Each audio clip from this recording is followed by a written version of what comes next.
Welcome back, everybody. It is time to continue. So after 1 hour of work squeezing the formula in all directions that we could and making plenty of outrageous assumptions, we arrived to this way of write it down, and we just need to continue in order to turn it into something useful. But there is a big breakthrough here. There is a big breakthrough. Because you probably notice now that all that part of the right, do you see any small d in there? Because I don't. There is no small d anywhere. That means that it does not depend on d. But recall the reason we are doing that. We are computing scores for documents. So we are, for every small d, we are trying to compute the score. So now we have the score of the document that is something that depends on d. That's, we're going to get a ranking out of it. But what is on the right, from the perspective of the document, is a constant factor. Do you agree with that? There is no small d anywhere. So for the ranking, that's totally irrelevant. I can just get rid of the constant factor. It's as if it were 2 or whatever. So I can just drop it. There you go. This is all we care about. We're making progress, right? In fact, I could also have dropped this part with the odds of R = 1 given query = Q earlier, but somehow I just waited to throw it all away in a single time. Okay, now we are left with a very small product, only on the terms that are in the query and the document that we want to score, of 4 factors, basically. It's basically pk times 1 minus uk divided by uk times 1 minus pk. And of course, we'll need to evaluate pk and uk, but we are now reducing this to the problem of just knowing uk and pk, right? Now we have a product.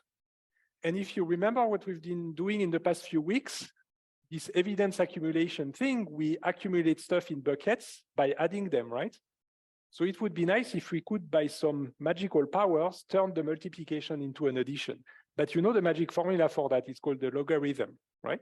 So we just take the logarithm of that, and that turns it into something that we can actually add. So now we have, instead of having this product, we have a sum of logs. What is beautiful here is that that actually starts looking increasingly like the sort of things we've been doing in vector space model and ranked retrieval and so on, right? Because look what it is a sum about. It's a sum about terms that appear in documents. Do you start having the feeling that this is the sort of thing we can do with the standard inverted index, traversing it left to right and top to bottom? Who starts getting this feeling? Right? It's exactly, instead of the TF-IDFs, because we have TF-IDFs, right, for the probabilities. Now we don't have TF-IDFs, we just have this log of PK and UK, right? Okay. So now this can be interpreted as an odd again, because P is a probability, right? It's the probability that K, that is a query term, is actually present in a relevant document. But if I divide the probability with minus, that's an odd. So basically, the weight here that we are trying to add as to the query score of the document is the odds of containing term K in relevant documents, P, and irrelevant would be U. So in other words, what contributes to the score of a document, if we compute the scores in that way, is the higher the odds that the term that I'm looking for appears in relevant documents, the more this is evidence that the document should have a high score. This is exactly similar to saying that if I have my umbrella with me, this is evidence that it might be raining outside, right? This is a bit similar. So what I'm accumulated here is based on the odds. This is my TF-IDF, but instead of a TF-IDF, this is the odds of containing term K. And here is the odds of containing term K in non-relevant document here, right? But I have a minus because that plays not in the favor, but in the defavor, right? If term K is more likely to be non-relevant document, I do not want to return them, right? So on the left, I have a green flag, right? This is a good sign for the document. And on the right, I have a red flag, meaning no, it's the probability is high that it might, the odds or the probability are high that it's non-relevant. Okay, this is based, but the Bayes formula here, again, the notion of evidence and likelihood, right? Something is evidence that a document might be relevant or not. Okay, so we have this table now that it all comes down to finding PK and UK. And if we have PK and UK, then we can just compute these weights. The way we compute them is exactly as we've done before with the computation of the TF-IDF scalar product. It's the same thing. Okay. In fact, I can even call it CK, right? That's it. It's a sum of weights. All I need to do to compute the score is sum the weights. For every term, there is a weight, but I only compute the sum for the terms that are in the query and in the document that I want to score. And of course, if I pick a different document, then the sum will be different because I'm not going to sum the same weights, to add the same weights. In fact, this is a scalar product. Do you see that it's a scalar product? Kind of similar with the idea that we have a scalar product between the documents and the weight vector, right? So this can be seen as a scalar product with the weights. And this is exactly something we've seen before as well. So there's a lot of connections we are making now in the form that this takes, right? Okay. All right, so far so good. So we are left with estimating the weights, PK, UK, right? This is it. Apart from that, we can reuse what we've seen so far in terms of implementation. So everything comes down to this table. Now, these are probabilities, right? How do we estimate probabilities? When you probably heard of one way to estimate them with statistics, right? For example, if you want the probabilities, if you roll a die that is going to be a 6, well, either you trust me that it's a fair die and the probability is 1/6, but maybe the die is biased. So how do you then proceed? You just roll the die 100 times and count the number of 6s, and then you divide the number of 6s by 100, right? So you're basically computing an approximation of the probability with statistics. We can do the same here. We can do the same by trying to compute statistically PK and UK. But of course, it's not going to be as difficult as with heptillions of people to do it, right? We can just do it maybe also, at least in theory. So let's start with theory, then we'll go to practice. So in theory, what's the total number of terms? What is if I have n documents in total, what's the number of documents that have term K present? Hello, document frequency. We've seen that before. That's the document frequency, term K. Who sees that? It's the number of documents that contain term K. This I'm just going to call S because I have no idea. We can estimate it by looking at some data. So the number of relevant documents that I have, n minus S. Here I have n minus DFK. These are counts, right? These are not probabilities, these are counts. And then I put another small s and so on. So you can kind of, assuming you would compute big S and small s, then you basically come back to something like that. And you divide, of course, you need to get a probability, you need to renormalize every time, right? But basically, this is the idea. And since you want the odds, you don't care about the totals. You can directly divide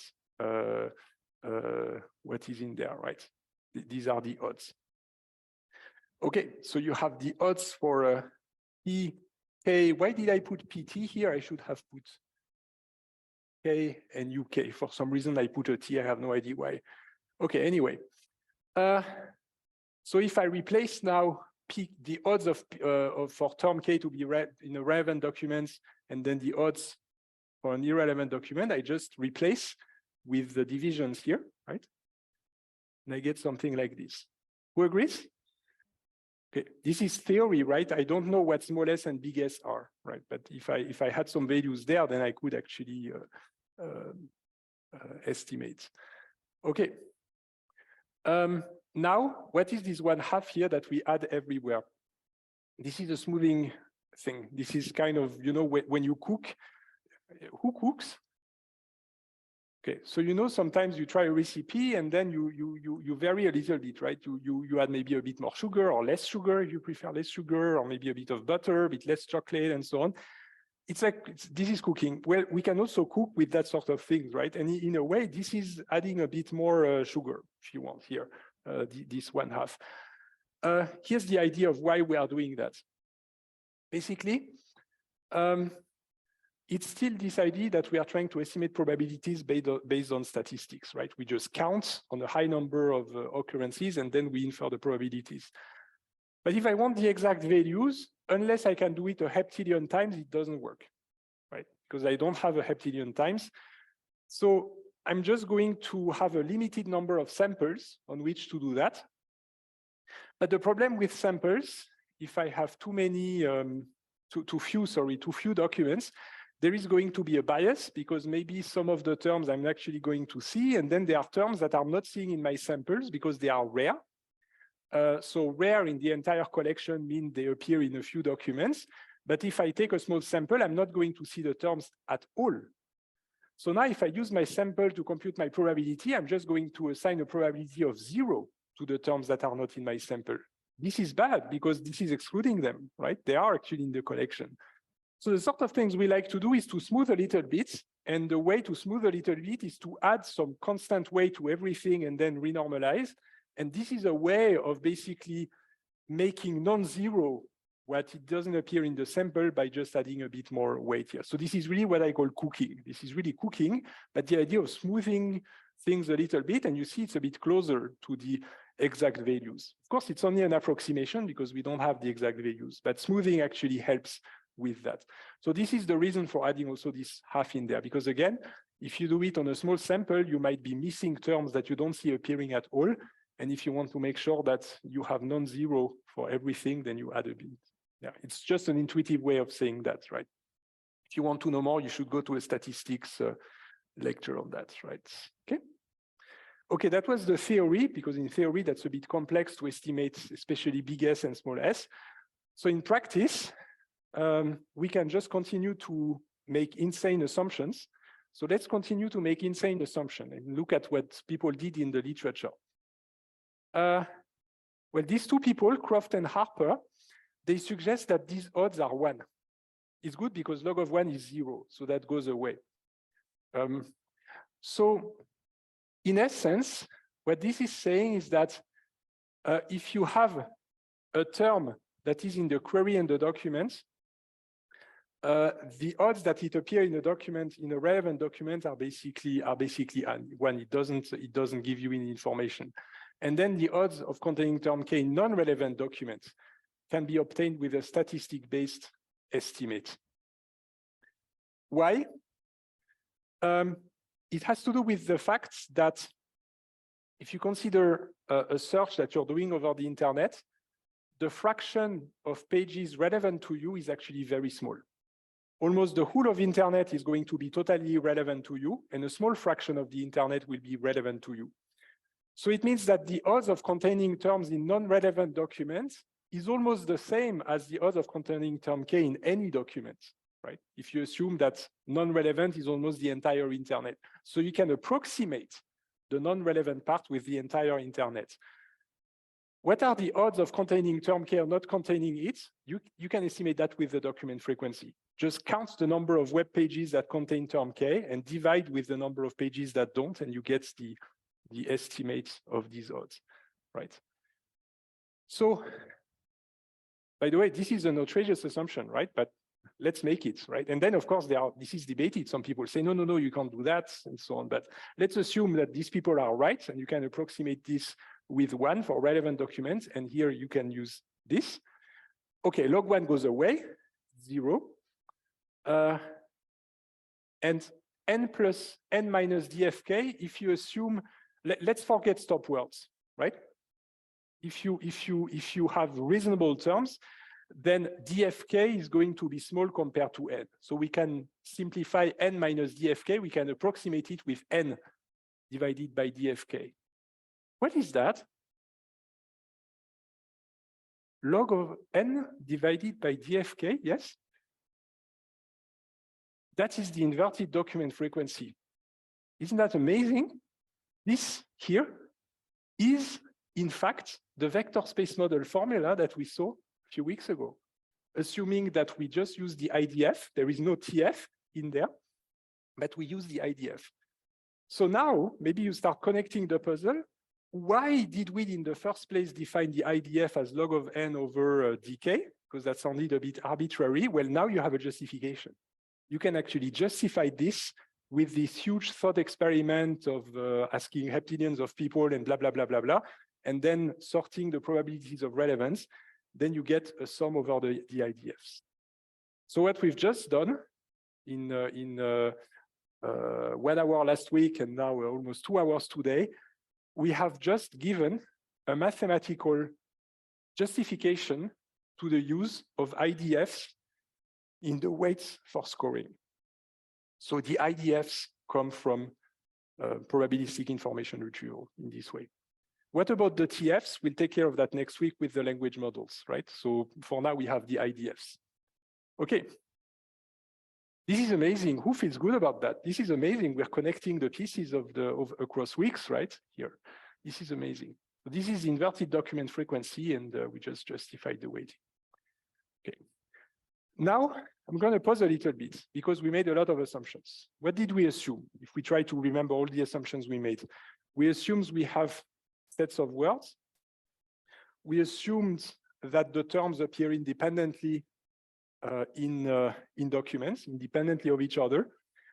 We assume that this Pika Pikachu, right? PK is the same as PKQ.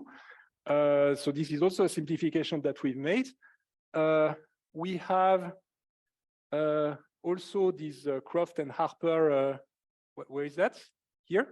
This is this simplification that if you're looking at relevant documents, then the odds that a query term that is both in the document and in the query appears in a relevant document, it's 1. This is also a simplification. So what you need to understand this as is a scientific debate. There are plenty of researchers, plenty of people across decades. This has been going on since probably the 60s or something, these things. And people debate. And you can agree, you can disagree. You can criticize, maybe you won't agree with this assumption, right? Maybe you don't agree, then you can replace it with something else. You can approximate in a different way. And every one of the assumptions that we've seen can be debated, can be disputed, you know, critical thinking. This is what the DNA at ETH. So I just want to make you aware that we did a lot of assumptions. And under these assumptions, we got this, right? And of course, you would think intuitively, when people make these assumptions, you can see where this is coming from. Why sometimes you look at the mathematical formula and say, okay, it would be nice if this would be 1, right? And how can it be 1? Well, it would be 1 if we assume that it's 1, right? So, but anyway, this is cooking, and mathematics is all about cooking, right? You just manipulate your formulas in order to get something interesting. But what's amazing is that it works. And then in the end, you get beautiful engineering with a search engine that actually works, delivers relevant results. And that, in essence, validates your assumptions. If you can build an engine out of that with these weights, and users are happy, and you get good output, then it means the assumptions are actually not so crazy after all, right? These are fair to make. Okay, but always be aware of the assumptions that you're making. This is very important. Okay. Now, there is a trick for people who criticize this, because of course there are people critical of that, who don't agree in particular with Croft and Harper. And instead of doing this with the IDF, they tried to use a technique called relevance feedback in order to infer them. The way this works is that instead of just having a query engine where you type the query, you get the pages, you actually interact with the user. You basically display a few page results. And then you ask the user, please tell us, is that relevant? Is that not relevant? Did you notice that people actually do that? If you've looked at documentation on support pages, have you ever seen, like, was that relevant to you? They ask you and you need to click, yes, no, that wasn't relevant. It is a bit like this, right? So what happens? So yes, that's what I said, that this is a crazy assumption to make. So if you're more critical of that, then you can actually do it in a different way. The way this works is you have a query, you have some approximation of PK. You can start with 0.5 if you want to agree with Croft and Harper at first, and then you refine. Then you execute the query, you display the results to the user. You ask the user with this little box that you already saw to mark the relevance documents, tells you yes and no. And then you classify the documents into relevance, non-relevance. I don't know what V is for. Let's say very relevant and very non-relevant. Maybe it has a different meaning, but anyway.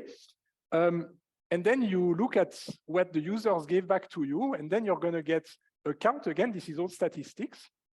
A count of documents that are relevant, that contain term K, and some others that do not contain term K. How do you know? You just look at the documents, right? And then you see if they contain or not term K. So you look at the relevant documents that the user told you are relevant to them, and then you compute the ratio of those that contain term K, right? And then you get PK, right, as the probability that a relevant document contains term K. And now you have this S+1, right, because it's an iteration, right? Now it's the next iteration, so you go back, you replace this new estimate with the counts. Oh, 1/2, that's the smoothing again. We just smooth a little bit. It's exactly the same idea as earlier. We add this 1/2 to make sure that every term is represented somehow in the results. You can also add some people have different approaches to smoothing. So instead of using 1/2, they reuse the previous PK, which is another way of doing that. That's based on Bayes, actually. But I'm not going into the details. So now we have an update. These are the posterior, if you use the Bayes reasoning. And then you re-execute the query and ask the user again. And you iterate. And then you finally find values of PK that would be maybe more reasonable than Croft and Harper assuming 0.5. Okay? This is actually it for probabilistic retrieval. Who is with me? Who understood what went on? A lot of tiny steps, but every tiny step, hopefully you understood. And this is amazing, congratulations, because this is actually master's level, what we've just done.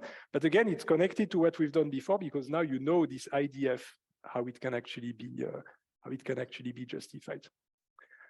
Do you have any questions? Anything that was tough to understand? No? Okay. Who wants to go for an early lunch in the Mensa? Avoid the queue, because you've deserved that, I think. So I'm just going to ask you just to check that everybody understood if you have just 2 more minutes, and then I will let you go.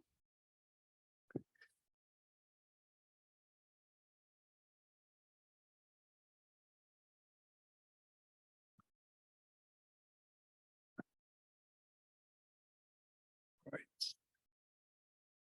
We are May 19th, yes. So,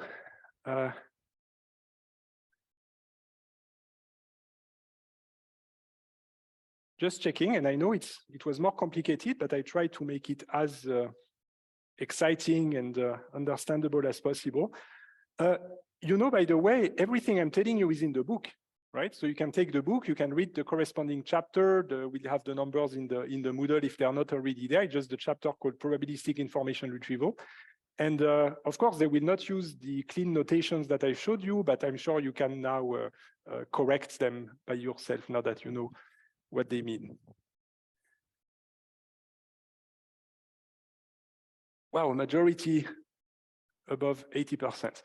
If you don't understand everything, I'm here, the TA team is here, there is going to be exercises. Don't worry too much about the exam, we do not go as deep into these parts, right? But I think in the exercises, you will have the Monty Hall problem, which is actually very interesting on Bayes. So the focus in terms of the exam is apart from the general knowledge, is on the Bayes formula. So just, we're checking you understand the Bayes formula.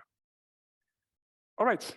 So I think this is it. Thank you very much. I hope you enjoyed it. I hope you will enjoy the exercises. Thank you, Marco, for moderating. And I'll see you next week. Friday is going to be probably a shorter lecture as well. We're going to do language models. So not exactly ChatGPT, but it's been there actually for a while before ChatGPT existed. But we'll look a little bit into that. So thank you very much. Have a great weekend. Have a great week.